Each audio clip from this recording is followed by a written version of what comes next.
Boa noite. Uma honra estar aqui hoje. As 3 pessoas se sentam em 3 cadeiras, centralizadas no centro do palco, ao redor de uma mesinha que carrega 3 copos de água. Da esquerda para a direita, a primeira pessoa sentada é Lilian Natal, uma mulher branca de cabelos castanhos lisos de comprimento médio. Ela traja calça jeans, blusa preta e, por cima, um casaco cinza escuro com detalhes laranja. A segunda pessoa sentada é Tom Carteiro, um homem negro de cabelos escuros e curtos rente à cabeça.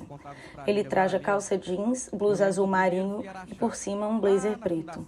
Usa pendurado no pescoço uma echarpe preta com o design do Fliarachá. A terceira e última pessoa é Maria Helena de Jesus, uma mulher negra de cabelos castanhos muito cacheados, cujo comprimento vai até pouco depois do ombro.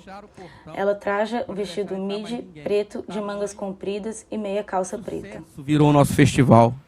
Nós estávamos naquele ano com Maurício de Souza, completando 80 anos de idade aqui no nosso festival. Mário Sérgio Cortella, enfim. Mais um pouquinho para frente, eu falo que eu ganhei o meu primeiro prêmio Jabuti quando eu fui selecionado para um laboratório de contos com mais mestre ainda, Evandro Ferreira, que está aqui, e Márcia Tiburi. E o ano passado, eu iria estrear no Fliarachá, mas uma dengue não deixou. E aí eu falo que tudo tem um propósito, né? Hoje eu estou estreando no Fliarachá, e ao lado de 2 pessoas queridíssimas, então isso me faz muito, muito, muito feliz. Nós vamos falar de um ano que perdemos Dirceu, e é claro que a gente sente uma saudade enorme, muita, muita saudade. Mas não pensem que será uma noite, uma homenagem triste, porque Dirceu não era triste. Aliás, Dirceu tinha como de uma das qualidades ser a pessoa mais inteligente e feliz que eu já conheci. Eu gosto muito de uma frase do Ziraldo, que está num dos livros, que Dirceu fazia mais ou menos 100 frases por dia, como qualquer ser humano normal. O diferencial era que todas eram engraçadas. E aí, quando a gente pensou em homenagear o Dirceu, eu falei, gente, é muito difícil essa tarefa. Mas ao mesmo tempo é muito fácil, porque Dirceu tinha uma simplicidade, né, Lília? E daqui a pouco eu vou apresentar as minhas convidadas para essa noite. Aliás, já vou falar e depois ela se apresenta. Lília Natal, sobrinha de Dirceu Alves Ferreira, filha de Paulinho, que está ali também, com muita alegria, e a mamãe também. Maria Helena. Maria Helena é praticamente da família, e também vai contar essa história. E Lília me contou essa semana que pensou muito no Dirceu essa semana, sonhou. E eu acho que Dirceu também teve nos meus sonhos. Mas Dirceu é mais esperto. Dirceu me mandou algumas frases, gente. E eu já aproveito, quase que todo mundo que está aqui teve o grande prêmio de conhecer Dirceu. E sabe quanto Dirceu brincava com tudo. Dirceu dizia que ele não era um Brad Pitt. Ele brincava com a sua, segundo ele, falta de beleza. Ele brincava, às vezes, com a sua dificuldade de locomoção. Enfim, Dirceu não tinha tristeza para ele. Então, com muita humildade, eu resolvi trazer 4 frases que Dirceu talvez traria aqui. Para vocês que não conheceram Dirceu, não se assustem. Para quem conheceu, vai entender o que eu quero dizer. Uma frase que Dirceu me mandou para começar o nosso encontro. Só faltaria um compromisso em um caso extremo, um caso de vida ou morte. Hoje, especificamente, é de morte. Coisas de Dirceu. Se estiver hoje aí na plateia, uma criança de até 6 meses, sorrindo e batendo palmas para mim mesmo, é sinal que a reencarnação deu certo. Dirceu também poderia assinar essa frase. Essa agora vai para Evandro, Paulinho, Lília, para todo mundo. Não sou de fazer intrigas, principalmente entre os parentes. Mas Leila só não veio ao Fliarachá deste ano porque eu também não vim. E uma para um dos mestres, que seria difícil falar frases para todos os mestres, eu escolhi um que tinha também essa simplicidade do Dirceu. E aí, essa frase deve chegar a ele, né, Evandro? Tostão, o time aqui do céu está passando um aperto danado com o time lá de baixo. Estamos precisando de um gênio do meio de campo. Pensei em buscá-lo, mas chegou um tal de Pelé aqui, está dando conta do recado. Então é assim que Dirceu tratava a vida, tratava o cotidiano, e é muito bom estar aqui hoje. Eu vou pedir à minha produtora, faz favor, traz aquele quadro lá para mim, você coloca um totemzinho aqui, e pode colocar ele aqui na frente. E eu vou passar a palavra para a Lília Natal, para contar um pouquinho como é ser dessa família, como é pertencer ao recanto dos gênios, porque ali só tem gênio, e o que significa, porque continua significando, o Titoninho. Boa noite, um prazer mesmo, uma honra, fiquei feliz demais com o convite do Tom, né? Muito, muito feliz. A gente lembra do Titoninho mesmo todo dia, né? Mas nesses últimos tempos, então, foi demais, assim, né? Lembrei muito dele, pensei muito nele, reli os livros dele, e realmente foi um privilégio, né? Ser sobrinha dele, fazer parte aí dessa família e crescer com esse tio em casa, engraçadíssimo. Quando ele estava todo mundo rindo, porque ele fazia todo mundo rir o tempo todo, né? Com as tiradas, com as frases, ele fazia piada dele mesmo o tempo inteiro. Então ele era assim o grande alvo dele das piadas e tudo era ele mesmo, né? E eu estava comentando com o Tom que ele é conhecido como Dirceu Ferreira, mas para a gente é o Titoninho, né? E ele escrevia para a gente Titoninho tudo junto, né? Então a gente só escreve é muito boa, assim. Né, Lívia? É muito boa, eu vou contar. Que é a questão do nome dele, né? Toninho para a gente, né, para os irmãos, para minha avó, cunhada, sobrinhos e tudo. Mas, na verdade, o nome dele era Dirceu Alves Ferreira. Né? E aí, depois de muitos anos que eu fui saber, e hoje eu ainda pedi para o papai me atualizar, assim, né, para eu não esquecer. Quando a vovó Lúcia estava grávida dele, ela teve tifo. E o médico queria que ela abortasse, ela não quis e levou a gravidez até o fim. Mas ela fez uma promessa para Santo Antônio, né? E prometeu que se o filho nascesse, enfim, né, com saúde e tudo, colocaria o nome dele de Antônio. Tá, nasceu e o vovô Hélio, pai dele, foi registrar. No caminho, ele resolveu impressionar, fazer uma homenagem e tudo para um primo rico chamado Dirceu e registrou como Dirceu Alves Ferreira, né? Mas para minha avó, ele continuou Antônio.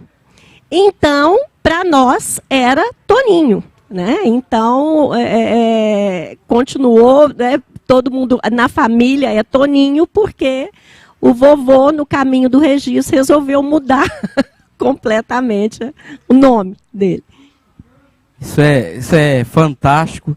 Acho que o vovô Hélio, né, como você disse, já tinha certeza de que uma encarnação só podia ser tamanha genialidade, ia ser muito difícil. Então já colocou 2 nomes para dividir essa responsabilidade. Aqui do meu lado esquerdo, minha querida Maria Helena de Jesus. Uma querida, gente. Antes dela falar da relação de Toninho, vou contar como é que ela chegou nessa história.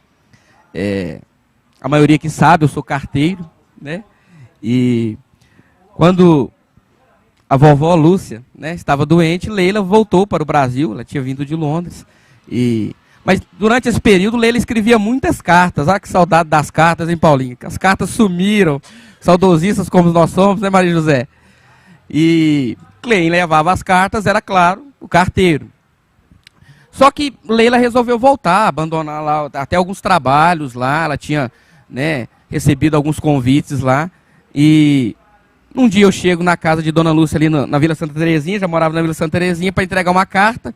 Quem que está lá? Leila Ferreira. E eu já conhecia Leila, não só pela literatura, talvez naquela época até menos pela literatura, mas pelo programa de entrevistas, né? E foi a primeira vez que eu vi alguém de dentro da minha televisão na minha frente. Aquilo foi um susto. E eu não consegui nem falar muito com Leila. Acho que eu falei, você vai entrevistar o Eduardo Aquino, fala que eu sou fã dele. Acho que foi a única coisa que eu consegui. Passado um tempo, né? Um dia estou lá no Santo Antônio, trabalhando ali perto do Veredas. Também começa a chegar algumas cartas, mas vinha muito o nome de uma empresa, não tinha o nome da pessoa. E tinha uma pessoa lá que me recebia tão bem, com tanto carinho, que era a Maria Helena. E a gente fez uma amizade muito bonita. A Maria Helena sempre me tratou muito bem, e eu também tentando. E ela sempre falava assim, você tem que conhecer minha patroa, porque minha patroa vai gostar de você. Minha patroa, ela gosta de pessoas igual você, simples, que gosta de conversar, mas ela viaja muito e papapá. E toda vez que eu passava lá era assim.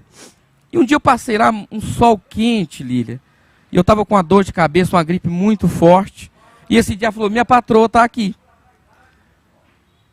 E a patroa era Leila Ferreira. E aí Leila chegou, viu eu naquele estado de sol forte, com a gripe já acentuada. Mas os nossos primeiros embates, porque foi um embate, né? Foi uma briga ali, aquela briga boa. A nossa primeira conversa já nos deu a frase que nos resume. A gente usa muito aqui uma frase mineira que o santo bateu, o meu santo de Leila Ferreira não bateu não. Eles entraram numa briga e saíram rolando ribanceira abaixo, os nossos santos até hoje. Tamanha a cumplicidade. E aí depois, Maria Helena veio para a casa do Toninho, para a casa do Dirceu.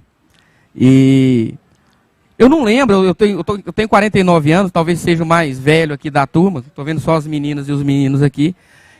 Eu lembro que a palavra cuidadora é uma palavra nova, não é uma palavra, né? Porque cuidadora é cuidar com bem. Eu acho que cuidadora surgiu a partir do momento que Maria Helena entrou na casa dos Ferreiras. Tenho essa impressão. Boa noite, minha amiga, tudo bem? Pode falar no microfone, eu sei que eu estou te apertando, né? Eu vou te entrevistar. Tudo bem. Maria Helena falou assim, Tom, eu estou muito feliz de ter sido chamada, mas eu não vou conseguir falar nada, porque o Toninho, meu irmão, lembrar do Toninho é lembrar do Paulinho, da Leila, de tudo, né? Ela falou assim, eu acho que eu vou só conseguir chorar. Não vai chorar, então vai falar. Bom, Maria Helena, você conviveu com o Dirceu muito tempo, todo o tempo. E talvez até mais do que os próprios familiares em algumas vezes. Isso tudo que a gente fala, que a gente propaga, que ele era realmente uma pessoa iluminada e muito feliz, é verdade? Verdade. Era uma pessoa muito bacana, uma pessoa muito amigo, gostava de ajudar todo mundo.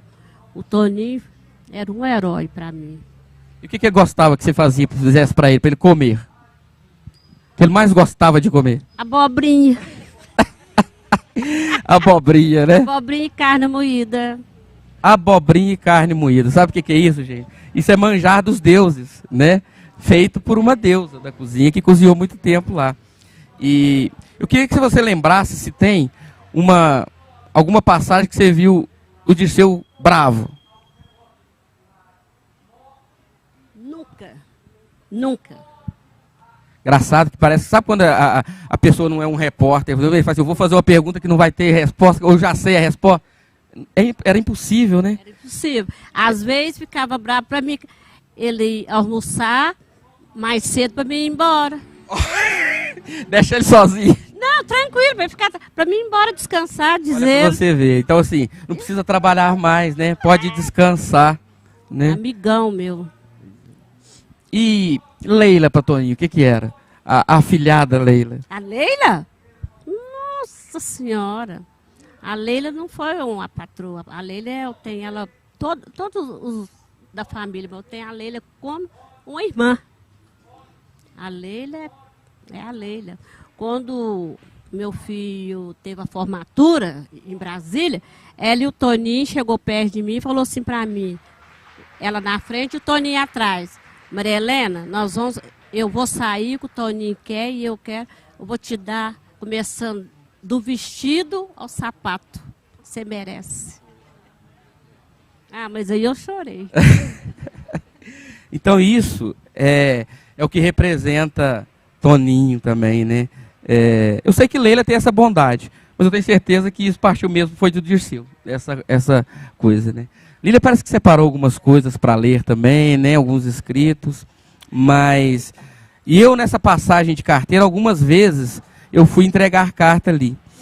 E seu pai, Paulinho, sempre num carinho com o Dirceu. Júlio, de vez em quando, estava junto, né, Paulinho? Sempre procurando estar próximo, né? E esse amor dessa família tem uma essência, né? Vem de tia Lúcia, né? Vem de Dona Lúcia Soares. Eu fazendo um exercício aqui, eu falei assim, também vou mandar uma carta para o Dirceu, se ele me mandou umas frases. Então vou te falar aí, Dirceu, escuta aí. Para começar, fala para Dona Lúcia que os meninos estão bem, todos eles.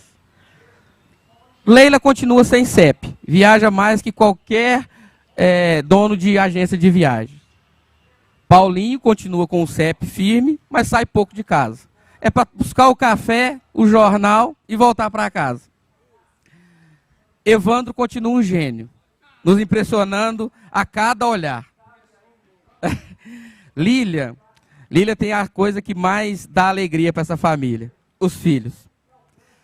E ainda tem o bom humor e a alegria e a genialidade do Zé, que também eu acho que já veio nessa família reencarnado, já fazia parte. Zé já era da família. Zé já, Outra coisa, Dirceu, você anda conversando muito com os deuses do futebol, porque o América está muito bem. Isso é coisa sua. Geralmente não é assim, né? E também pode falar para a Dona Lúcia que ela conseguiu fazer o que ela queria tanto. Ela conseguiu formar os filhos, mas ela formou muito mais do que isso. Dona Lúcia formou uma cidade, uma sociedade. Eu não conheço nenhum educador que chegou para mim e não falou de referência de Dona Lúcia Soares. Mas ser professor, e Lília está aqui para nos falar, dentro de sala, não que seja fácil, é difícil, mas é mais fácil que é uma sala só, 30, 40 alunos. O difícil é ser referência como professor para uma cidade inteira. E sua avó, mãe de Paulinho, Leila, Dirceu, Eliseu, Ronan, e Júlio, né, conseguiu essa proeza. E ela conseguiu essa proeza com o que vocês têm de mais bonito. A simplicidade. De onde vem essa simplicidade dos Ferreiras, Lília? Olha, Tom, você sabe que uma coisa que me marca muito, muito mesmo, é a união deles. Né? Não é, Maria Helena? Eu nunca vi irmãos tão unidos como sempre foram os 6. Né? Realmente, não tem igual. Né? Então, e muito parecidos, assim, né? Muito unidos e muito, muito parecidos, né? Nessa questão da simplicidade. Né, do jeito de viver, da simplicidade, da falta de prepotência, né, essa coisa toda. Então, uma união e uma simplicidade que, para a gente que cresceu lá, né, a gente teve o privilégio de, que é o que o Zé estava falando com a Helena ali na porta, né? O Zé falou, nunca teve nada melhor do que sentar numa mesa com Dirceu, Ronan, Paulinho, Leila, Júlio. A gente ficava horas e horas e horas em volta de uma mesa, só conversa, né, Maria Helena? Só conversa boa. Os Ferreiras de estar presente. Só conversa boa, só risada, né? Casos, enfim, né, de muita qualidade, assim, né, uma cultura oral enorme mesmo. era um privilégio estar junto de todo mundo assim, né, Maria Helena? Você acompanhou várias vezes, né? 14 anos. 14. E eu vejo o Lucas ali, né? Lucas? Lucas está ali, ó. E o que mais me impressionava é que o amor de Dirceu por Maria Helena se estendia à família. Às vezes eu chegava no prédio, como eu te disse, estava lá o Maurílio, ou o Fabiano, né, os meninos que tomavam conta do prédio lá. E a primeira coisa que eles me falavam, Dirceu tá aí hoje, quer conversar com ele? Porque a gente já sabia da nossa amizade, né?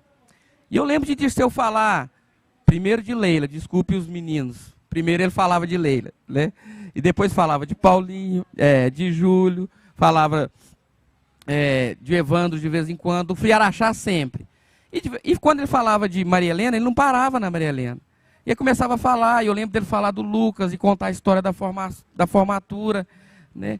Esse amor também a gente aprende a levar para casa, né, Maria Helena? O que você aprendeu com o Dirceu? Ai, muitas coisas, muito. O Dirceu me ensinou muitas coisas. Eu aprendi muitas coisas com ele. Muito. E você tem ensinado essa humildade e essa coragem de vir aqui, né, Lília? Sim. Porque isso também você aprendeu com o Dirceu. Isso é muito bom. Muito bom. Maria Helena, gente, é uma pessoa que passou a habitar todos os palcos literários de Araxá por causa dessa família. Onde está? Ah, tem a Leila, tem o Dirceu, tem o Evandro. Maria Helena estava lá, eu sempre encontrava com ela, né? Isso também é um legado da família, né? E, meu produtor, você conseguiu o vídeo? Vai dar certo? Tem um recadinho para vocês aqui também. Nós vamos colocar um vídeo aqui, rapidinho. Acho que vocês conhecem a pessoa desse recado. É aqui?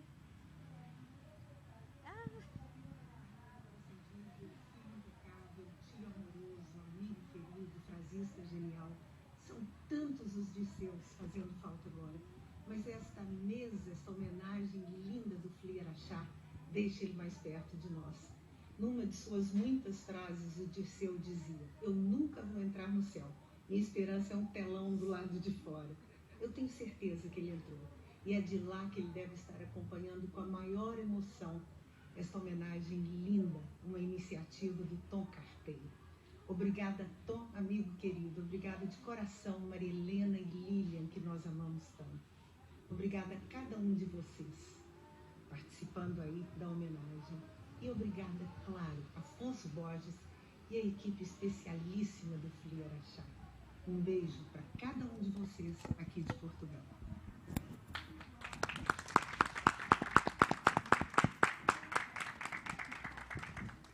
A gente que conhece Leila, né? Os irmãos, então, e primos, uma jornalista super experiente, dá para ver ali o embargar da voz, que foi difícil gravar esse vídeo, né? Pela emoção que faz. Leila queria estar presente, por compromissos de trabalho. Leila não está nem no Brasil, mas ficou muito feliz, né, Leila? Tem falado isso para a gente sempre. E é uma honra ter o vídeo da Leila aqui. Mas também o Dirceu merece, né? O Dirceu merece. Quando você era muito mais menorzinho, é ótimo para quem está começando a escrever, hein? Quando você era menorzinha, né? O que você lembra do Titoninho? O que você mais gostava quando criança? Nossa, criança é o que eu falei, né? Era o tio engraçado, né? Então ele tinha umas manias assim. A hora que ele chegava e a gente estava, né? Os primos, as crianças e tudo. O Léo, meu irmão, Léo era muito manhoso, muito chorão e tudo. E ele chegava, a primeira coisa que ele falava, a hora que ele olhava para a gente, era assim, naná. Mandava todo mundo dormir. E aí a gente ria demais disso, né? Ele era desajeitado, ele tinha aquele jeito diferente dele, né? E aquela coisa dele chegar e todo mundo já cair na risada. Então, é isso, era o tio divertido, né? Muito, muito querido. Depois que ele veio para Araxá, a gente teve mais contato com ele ainda, né? Vale ressaltar que Dirceu abandonou tudo, a carreira, para viver os últimos anos em Araxá como voluntário do SOS. Né? Ele foi doar a sua vida aos que mais precisavam. Vejam bem, mais um legado de Ele Dirceu. ficou por mais de 20 anos no SOS, né, como voluntário mesmo, trabalhando muito, sem tirar férias. Eu lembro demais dele andando com o livrinho de contabilidade. Eu acho que era contabilidade, não é, pai? Oi? As atas, é isso mesmo. O livrinho de atas do SOS que ele levava, passava limpo, escrevia, registrava tudo, né? Então, aquele SOS era a vida dele, né? E outra coisa que é bom dizer também, que aquilo que a gente fala, eu falei de Fabiano, de Maria Helena, do Tom Carteiro, e Dirceu, ele tinha uma simplicidade tão grande, mas era uma simplicidade tão rica, que ele era notado e bem recebido em qualquer lugar. Acredito, Paulinho, que ele também deve estar falando assim, se fosse mandar uma frase, o grande chefe aqui, o chefe, ele é bom de homilia, mas eu preferia do padre Lacerda. Ele deve estar falando isso com Deus. Teve a questão da religião, né? Muito forte, religioso. Muito forte na vida dele. Né? Padre Lacerda era muito amigo dele, eu conversava muito com o Padre Lacerda lá no Colégio Dom Bosco, que as minhas meninas... Acho que o Padre Lacerda, se eu não me engano, ele realizou a missa de 50 anos do Dona Lúcia, né? Padre Lacerda também, Dirceu chamou para ir fazer as homilias lá no lugar do grande chefe, uma grande saudade, e de uma religião, de uma fé, né? Muito, muito. Ele sempre era foi muito assim. Católico. A gente encontrava sempre ele no caminho para a matriz, no horário da missa, todos os dias. Todos os dias. Ele ainda falava que a vida dele era antes e depois dele descobrir a fé, né? A religião e tudo. E o FLI Araxá foi muito importante na vida dele, né? Foi um divisor de águas na vida dele, porque ele ficou aqui mais de 20 anos sem escrever nada, e na primeira edição do FLI Araxá, o Zuenir Ventura, né, vendo lendo as frases dele e tudo, o incentivou a voltar a escrever. Então ele ficou muito entusiasmado, ele ficava louco com o FLI Araxá. E voltou a escrever as frases e tudo por causa do FLI Araxá, né, Juju? Oi. Você sabe que eu estava lembrando, assim, né, quem era o Titoninho, né? E uma das coisas que eu me lembrei foi uma vez, há pouco tempo, não tem muito tempo não, a mamãe ia fazer canjica. Tia Leila estava aqui e a mamãe ia fazer canjica na casa dela. E a gente combinando de ir comer canjica, eu falei, eu não gosto de canjica de jeito nenhum, não gosto mesmo. Ele foi falar, eu também não. E todo mundo, tia Leila, minhas meninas, a mamãe, todo mundo adora canjica, aquela coisa, né? E sentamos na mesa e tudo, e ele estava. E aí a gente sentou, estava todo mundo pegando aquelas cumbuquinhas e pondo canjica, o Titoninho vai e põe canjica na cumbuca. Aí a gente, mas você falou que não gosta de canjica. Eu falei, eu não gosto não, mas eu como. Então ele era desse jeito, né? Ele não queria desagradar, morria de medo de desagradar, de incomodar, né? Ele não sabia falar não. Né? Ele ficava super apertado, ele perdia o jeito, né? Porque para não desagradar ninguém. Né? Se tivesse que fazer uma crítica, ele ia ter que arrumar primeiro uma invenção para terminar a conversa, para não deixar aquela impressão da crítica construtiva como se fosse algo de desagrado. Nem pensar, né? E a gente aprende isso todo dia. Outra coisa que ele fala, nessas frases que ele anda me mandando, para Maria Helena. Maria Helena, não tem abobrinha aqui no céu igual a sua. Não tem. Ele já experimentou todas as lados. Não tem. Qual que era o segredo da abobrinha? Conta para nós aí, Maria. Como que você faz uma abobrinha com carne moída? Conta no microfone. Carinho. Carinho. Com carinho. E pro Dirceu era mais, né? Mais. Fazia com todo carinho, com todo prazer. Isso era Dirceu. Essa mesa, né, Lília? Poderia chamar exatamente o que está naquele quadro ali. Quando o Dirceu nos deixou, eu falei, eu vou fazer um texto, porque eu gosto muito de escrever, né? Comecei a escrever um texto. Na hora que eu estava lá na metade, eu falei, gente, mas o Dirceu era um frasista tão genial que eu não posso fazer um texto para ele não, vou tentar fazer uma frase. E aí eu fiz, Dirceu não comporta um ponto final, no máximo uma reticências. E virou a minha frase mote. Uma semana após a partida, Leila me liga, fala, Tom, eu queria falar com você. A gente tem alguns livros, a gente queria dar para você, alguns livros do Dirceu. Foi meu segundo prêmio Jabuti. Eu já tenho 2 prêmios. Um foi participar do Laboratório de Contos com Evandro Ferreira e Márcia Tiburi. E o segundo prêmio Jabuti eu busquei nas mãos de Paulinho. E naquela tarde e noite fui eu, minha filha Franciele, que está aqui, minha esposa Viviane, que está ali. E eu, quando adentrei lá no apartamento, eu não vi tristeza. Eu não vi tristeza naquele apartamento, Paulinho. Eu vi saudade, né? E peguei os livros. Depois Leila me falou que Paulinho ficou muito satisfeito com a nossa visita. E aí eu entendi por que daquela frase, né? A gente não sabia, a gente não sabe por que escreve, né? E Dirceu não comporta um ponto final, no máximo uma reticências. E alguns livros do Dirceu que vieram para mim são essas reticências, né? E eu tenho ido nas palestras, nas escolas e distribuído a literatura do Dirceu. A última história genial do Dirceu aconteceu com minha filha, Franciele. Ela estuda no Gabarito. E lá eles têm um projeto, Paulinho, de troca de coisas. Cada um leva alguma coisa para trocar. Você vai levar livro, filho. Vamos ver como é que está esse pessoal lá com a literatura. E ela levou um livro do Star Wars, 2 livros do Dirceu. Um livro do... Quer contar, filha? Eu conto. Um livro do Dirceu, um aluno pegou e o outro um professor. O aluno, na faixa etária dela, 12 anos, voltou correndo. Fran, pelo amor de Deus, cadê o outro livro desse Dirceu? Não, está com o professor. Eu quero, vai lá e troca com ele. O professor, não, eu já guardei, é meu. E ele virou para minha filha e falou, Franciele, pelo amor de Deus, arruma mais um para mim, aonde que eu compro? Né? Ela falou, não, eu vou conversar com meu pai e eu trago mais um para você. Você traz, eu te dou um choquito.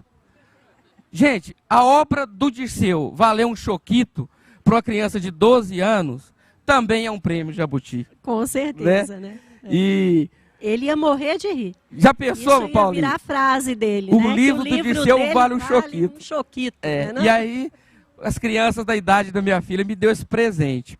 E os presentes de Dirceu estão aqui para serem distribuídos, né, Fran? Pode pegar os livros lá, nós vamos deixar alguns livros do Dirceu com vocês de presente, porque Dirceu era um excelente escritor, mas como Tostão o definiu, um péssimo marqueteiro. Dirceu não conseguiu vender seus livros, né?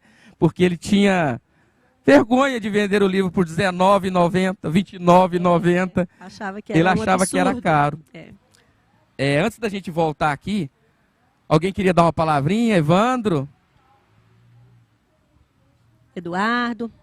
A Fernandinha ali já vai levar o microfone aí.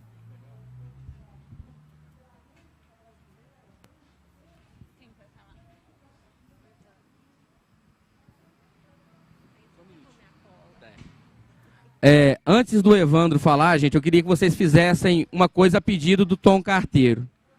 Me acompanhe.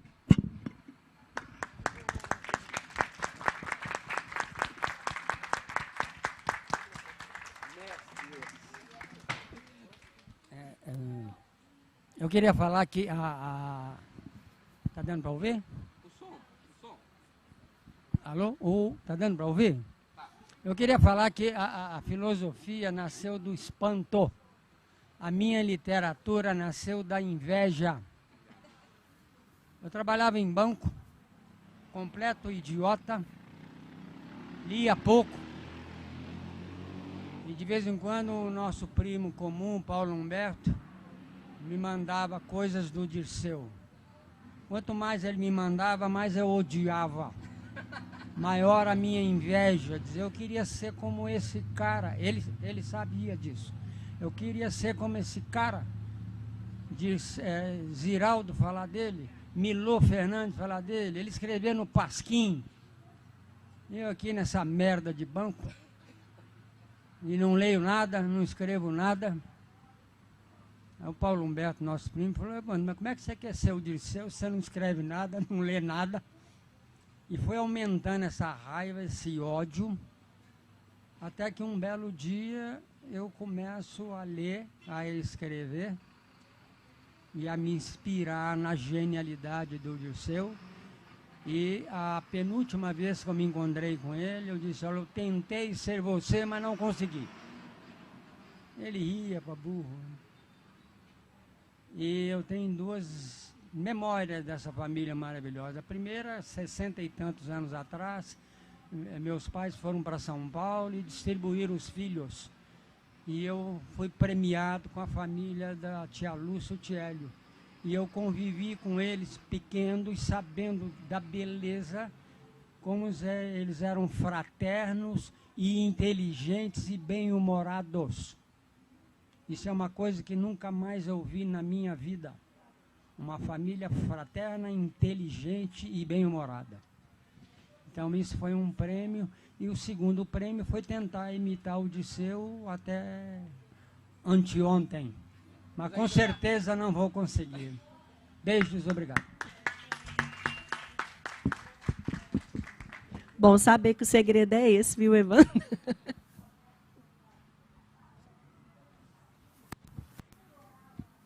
Ele falava que...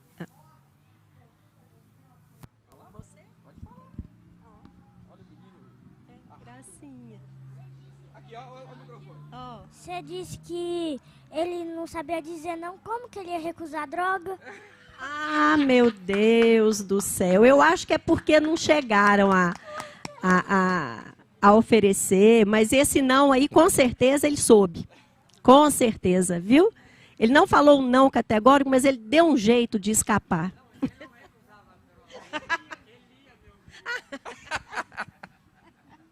Ele falava que ele era engraçado porque foi a única saída que ele teve, né? Que o único jeito, a única saída que tinha para a vida dele era ele ser engraçado, fazendo piada com a situação dele o tempo inteiro, né? O jeito de andar, as paixões platônicas, né? A questão das mulheres e tudo, ele apaixonava e sonhava, né? Então ele aí ele fazia piada disso também, né?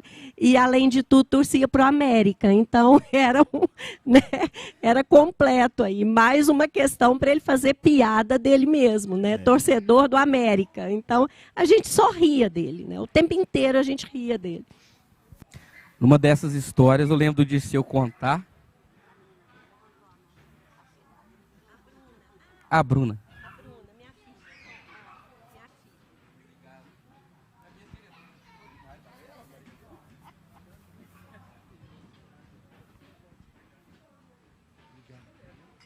Eu não sei, mãe, se vocês contaram o caso dele indo para a igreja e andando assim com muita dificuldade. Vocês contaram? Não, ainda não.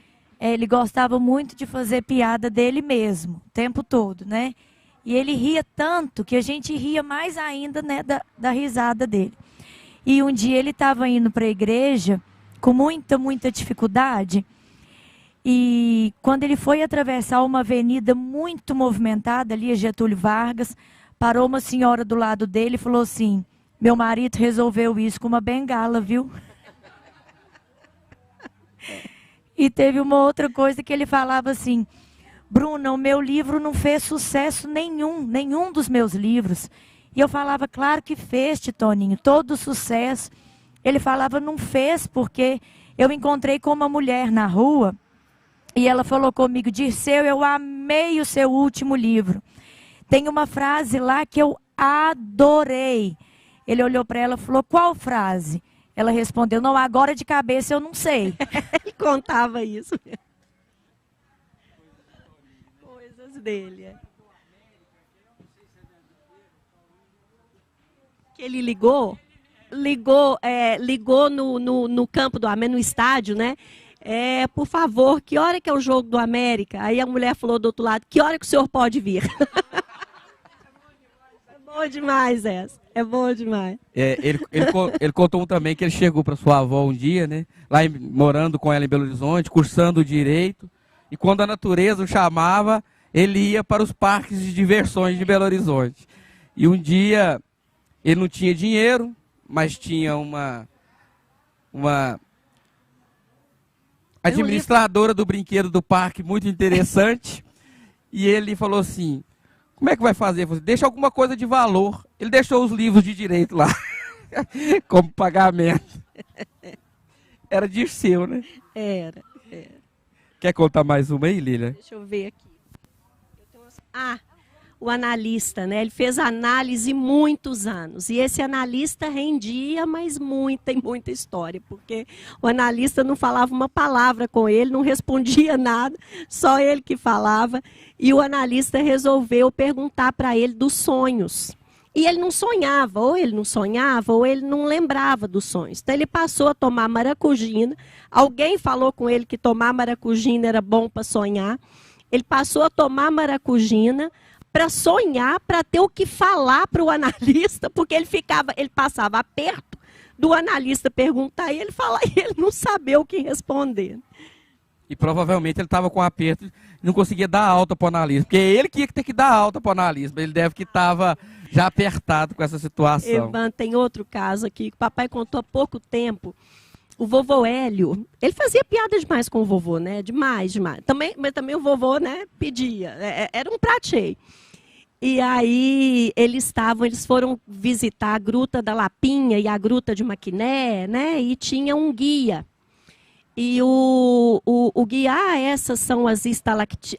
E o vovô Hélio, tô pulando. O vovô Hélio tinha mania de doença. Ele era hipocondríaco. Então, tinha uma doença todo dia.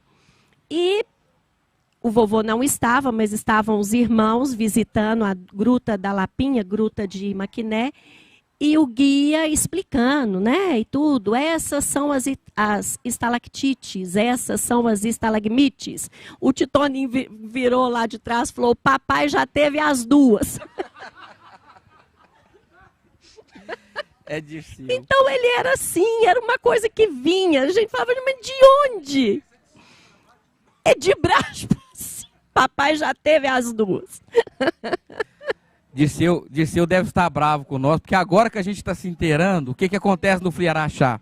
Nós temos que terminar a mesa, porque a gente tem outro horário, outros escritores para passar. Queria agradecer a Maria Helena, minha querida, né? Olhei para Maria José aqui, Maria José Chadu, que está ali. Obrigado por ter vindo. Eu que te agradeço. Maria Helena falou que não iria falar, falou e encantou. Obrigada. Lília, obrigado. Oh, eu que agradeço demais, viu? Demais, muito obrigada. E assim, é uma honra. E eu vou terminar dizendo uma frase para tentar definir Dirceu. Dirceu era um mineiro nato, simples, bem-humorado e genial. Isso aí.